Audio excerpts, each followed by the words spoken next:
Hi guys, welcome back to my YouTube channel. ಹೇಗಿದ್ದೀರಾ? ಚೆನ್ನಾಗಿದ್ದೀರಾ ಅಂತ ಭಾವಿಸ್ತೀನಿ. ಇವತ್ತು ಇಲ್ಲಿ ಗೋವಾದಲ್ಲಿ ಶಿಗ್ಮೋ ನಡೀತಾ ಇದೆ. ಅಂದರೆ ಪ್ರತಿ ಸಲ ಏನು ಹೋಳಿ ಇರುತ್ತಲ್ಲ, ಹೋಳಿ ಟೈಮಲ್ಲಿ ಇಲ್ಲಿ ಶಿಗ್ಮೋ ಅಂತ ಸೆಲೆಬ್ರೇಟ್ ಮಾಡ್ತಾರಂತೆ. ಸೊ ಇದೆಲ್ಲ ಪೌರಾಣಿಕವಾಗಿ ಈ ಶಿಗ್ಮೋನ ಸೆಲೆಬ್ರೇಟ್ ಮಾಡ್ತಾರೆ. ಹೇಗೆಲ್ಲ ಇರುತ್ತೆ ಶಿಗ್ಮೋ ನನಗೆ ಗೊತ್ತಿಲ್ಲ, ಇದೇ ಫಸ್ಟ್ ಟೈಮು. ನೋಡೋಣ ಹೇಗಿರುತ್ತೆ ಅಂತ. ಸೊ ವ್ಲಾಗ್ ಹೀಗೆ ಕಂಟಿನ್ಯೂ ಆಗ್ತಾ ಇರುತ್ತೆ. ಸೊ ಪ್ಲೀಸ್ ಫುಲ್ ವ್ಲಾಗ್ನ ನೋಡಿ. ಇಷ್ಟ ಆದರೆ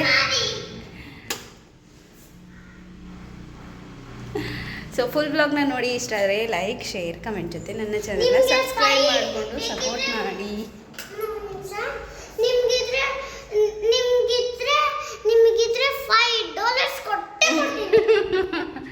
$5 ಕೊಡ್ತೀಯಾ? ಚಲೋ ಶೂಸ್ ಹಾಕೊಂಡ ನಡಿ. ಅಬ್ಬಾ, ಗೋವಾದಲ್ಲಂತೂ ಸಿಕ್ಕಾಪಟ್ಟೆ ಬಿಸಿಲು. ಬೆಳಗ್ಗೆ ಸ್ವಲ್ಪ ಕೆಲಸ ಇತ್ತು ಅಂತ ಆಚೆ ಹೋಗಿದ್ವಿ. ಬಿಸಿಲು ತಡ್ಕೊಳ್ಳೋಕ್ಕೆ ಆಗಲಿಲ್ಲ. ಶೆಕೆನೂ ಅಷ್ಟೇ, ಇವಾಗ ಸಿಕ್ಕಾಪಟ್ಟೆ ಶೆಕೆ ಇದೆ.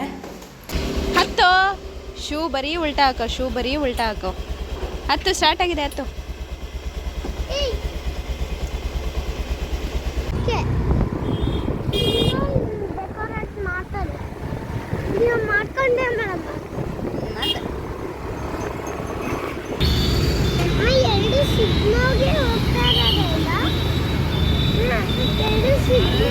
ಎಲ್ಲ ಸಿಗ್ಮೋಗೆ ಹೋಗ್ತಾ ಇರೋದು.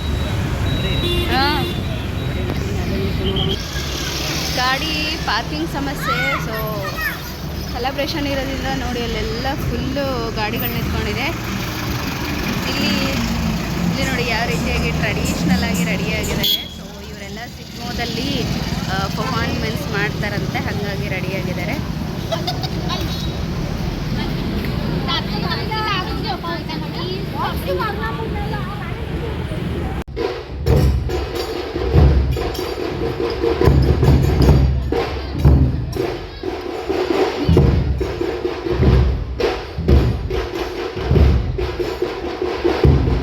ಈ ಶಿಗ್ಮೋ ಅಲ್ಲಿ ಗ್ರೂಪ್ ವೈಸ್ ಪರ್ಫಾರ್ಮೆನ್ಸ್ ಇರ್ತಾ ಇತ್ತು. ಇದು ಸ್ಟಾರ್ಟಪ್. ಸೊ ಸ್ಟಾರ್ಟಿಂಗಲ್ಲಿ ಹಾಗೆ ಸ್ವಲ್ಪ ರಿಹರ್ಸಲ್ ಥರ ಮಾಡಿಕೊಂಡು ಮೂವ್ ಆಗ್ತಾ ಇದ್ರು. ಸ್ವಲ್ಪ ಮುಂದೆ ಹೋದ್ಮೇಲೆ ಅಲ್ಲೊಂದು ಸರ್ಕಲ್ ಇದೆ. ಸರ್ಕಲ್ ಹತ್ರ ಸ್ಟೇಜ್ ಎಲ್ಲ ಅರೇಂಜ್ ಮಾಡಿದ್ರು. ಅಲ್ಲಿ ಪರ್ಫಾರ್ಮೆನ್ಸ್ ಮಾಡ್ತಾ ಇದ್ರು. ಸೊ ಎಲ್ಲ ಕಾಸ್ಟ್ಯೂಮ್ಸು ಆಲ್ಮೋಸ್ಟ್ ನನಗೆ ಸೇಮ್ ಅಂತಾನೆ ಅನ್ನಿಸ್ತು. ಅಷ್ಟೇನು ಚೇಂಜ್ ಇರಲಿಲ್ಲ. ಅದಾದ್ಮೇಲೆ ಇವರು ಆದಷ್ಟು ಏನು ಇಲ್ಲಿ ತೋರ್ಸೋದಕ್ಕೆ ಪ್ರಯತ್ನ ಪಡ್ತಾ ಇದ್ರು ಅಂದರೆ ದೇವರುಗಳ ಬಗ್ಗೆ. ಸೊ ಅಷ್ಟೇ. ಅಂದರೆ ಈಗ ದೇವರ ಬಗ್ಗೆ ಅಂತಂದರೆ ಅವರ ಬಗ್ಗೆ ಹೇಳೋದು ಅದೆಲ್ಲ ಇರಲಿಲ್ಲ. ಪೌರಾಣಿಕತೆ ಆ ಥರ ಇರಲಿಲ್ಲ. ಜಸ್ಟ್ ಅವರು ಡ್ಯಾನ್ಸ್ ಮಾಡಿಕೊಂಡು ಆ ದೇವರ ಒಂದು ಮೂರ್ತಿಗಳನ್ನು ಹಿಡ್ಕೊಂಡು ಹೋಗ್ತಾ ಇದ್ರು. ಅದಷ್ಟೇ ಅಲ್ಲದೆ ಕೆಲವೊಬ್ಬರು ದೇವರ ಕಾಸ್ಟ್ಯೂಮ್ಗಳನ್ನು ಹಾಕ್ಕೊಂಡು ಹೋಗ್ತಾ ಇದ್ರು. ಸಿಂಪಲ್ ಡ್ಯಾನ್ಸಲ್ಲಿ ಮೂವ್ ಆಗ್ತಾ ಇದ್ರು. ಸೊ ಚೆನ್ನಾಗಿತ್ತು. ಆದರೆ ನಮ್ಮ ಕಡೆ ಅಂದರೆ ಕರ್ನಾಟಕದ ಕಡೆ ಈ ಪೌರಾಣಿಕವಾಗಿ ಏನು ಕಥೆಗಳನ್ನು ಹೇಳ್ತಾರೆ ಅಥವಾ ಪೌರಾಣಿಕ ಡ್ಯಾನ್ಸ್ ಏನು ಮಾಡ್ತಾರೆ ಆ ಥರ ಇರೋದಿಲ್ಲ ಇಲ್ಲಿ. ಸೊ ಅಂದರೆ ಕರ್ನಾಟಕಕ್ಕೂ ಇಲ್ಲಿಗೂ ಅಂದರೆ ವ್ಯತ್ಯಾಸ ಇದ್ದೇ ಇರುತ್ತೆ. ಇಲ್ಲಿ ಅವ್ರಿಗೆ ಈ ರೀತಿ ಕಲ್ಚರ್ ಇದ್ದರೆ ಸೊ ಕರ್ನಾಟಕದಲ್ಲಿ ಬೇರೆ ಇರುತ್ತೆ. ಆದರೆ ಈ ಒಂದು ಶಿಗ್ಮೋನ ನೋಡೋದಕ್ಕೆ ಬೇರೆ ಬೇರೆ ರಾಜ್ಯ ಮತ್ತು ದೇಶದಿಂದ ಕೂಡ ಬರ್ತಾರಂತೆ. ಜನ ಅಂತೂ ನಿಜವಾಗ್ಲೂ ಎಷ್ಟು ದೂರ, ಒಂದು 5-6 ಕಿಲೋಮೀಟರ್ ಅಷ್ಟು ದೂರ ತುಂಬ ಜನ, ತುಂಬ ಕ್ರೌಡ್ ಇತ್ತು. ಸೊ ಇದು ಸ್ಟಾರ್ಟಿಂಗ್ ಆಗಿರೋದ್ರಿಂದ ಅಷ್ಟು ಇಲ್ಲಿ ಕ್ರೌಡ್ ಕಡಿಮೆ ಇತ್ತು. ಆದರೆ ಬರ್ತಾ ಬರ್ತಾ ತುಂಬ ಜನ ಇದ್ರು. ಇಲ್ಲಿ ನಾನು ಎಕ್ಸ್ಪ್ಲೈನ್ ಮಾಡುವಂಥದ್ದು ಏನೂ ಇಲ್ಲ. ಫುಲ್ ವಿಡಿಯೋ ನೀವೇ ನೋಡಿದ್ರೆ ಗೊತ್ತಾಗುತ್ತೆ. ಸೊ ಫುಲ್ ವಿಡಿಯೋನ ಮಿಸ್ ಮಾಡದೆ ಎಂಡ್ವರೆಗೂ ನೋಡಿ. ಹಾಗೆ ನನ್ನ ಚಾನಲ್ನ ಯಾರು ಸಬ್ಸ್ಕ್ರೈಬ್ ಮಾಡ್ಕೊಂಡಿಲ್ಲ ಸಬ್ಸ್ಕ್ರೈಬ್ ಮಾಡಿಕೊಂಡು ಸಪೋರ್ಟ್ ಮಾಡಿ.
ಬಂದಿರೋದು ಮಾರ್ಗೋದಲ್ಲಿ ಇವತ್ತಿತ್ತು.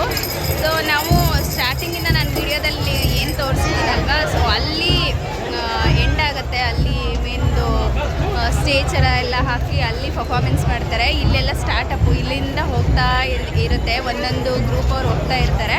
ಸೊ ಇನ್ನೂ ತುಂಬ ಟೈಮ್ ಆಗುತ್ತೆ, ಅಂದರೆ ನೈಟ್ ಎಲ್ಲ ನಡೆಯುತ್ತಂತೆ. ಚೆನ್ನಾಗಿದೆ ಈ ಒಂಥರ ಶಿಗ್ಮೋ ಡಿಫ್ರೆಂಟಾಗಿ, ಅಂದರೆ ನಮ್ಮ ಭಾರತದ ಕಲ್ಚರ್ನ ಇಲ್ಲಿ ತೋರಿಸ್ತಿದ್ದಾರೆ ಅಂತ. ಬಟ್ ನಮ್ಮ ಕರ್ನಾಟಕದಲ್ಲಿರೋ ಕಲ್ಚರ್ಗೂ ಗೋವಾ ಕಲ್ಚರ್ಗೂ ಡಿಫ್ರೆನ್ಸ್ ಇದೆ. ಯಾಕೆಂದರೆ ಇಲ್ಲಿ ಪೌರಾಣಿಕತೆಯನ್ನು ತೋರಿಸ್ತಿದ್ದಾರಂತೆ. ಅಷ್ಟೊಂದು ಪೌರಾಣಿಕತೆ ನನಗೆ ಅನ್ನಿಸ್ಲಿಲ್ಲ, ಬಟ್ ಚೆನ್ನಾಗಿತ್ತು ಏನೋ ಒಂಥರ. ಸೊ ವ್ಲಾಗ್ನ ಎಲ್ಲರೂ ಎಂಜಾಯ್ ಮಾಡಿದ್ದೀರಾ ಅಂದ್ಕೊಂಡಿದ್ದೀನಿ. ಸೊ ದಯವಿಟ್ಟು ಫುಲ್ ವ್ಲಾಗ್ನ ನೋಡಿ. ಇಷ್ಟ ಆದರೆ ಲೈಕ್, ಶೇರ್, ಕಮೆಂಟ್ ಜೊತೆ ನನ್ನ ಚಾನಲ್ನ ಸಬ್ಸ್ಕ್ರೈಬ್ ಮಾಡ್ಕೊಳ್ಳಿ. ನಾನು ಈ ವ್ಲಾಗ್ನ ಮುಗಿಸ್ತೀನಿ, ಮತ್ತೆ ಹೊಸ ವ್ಲಾಗ್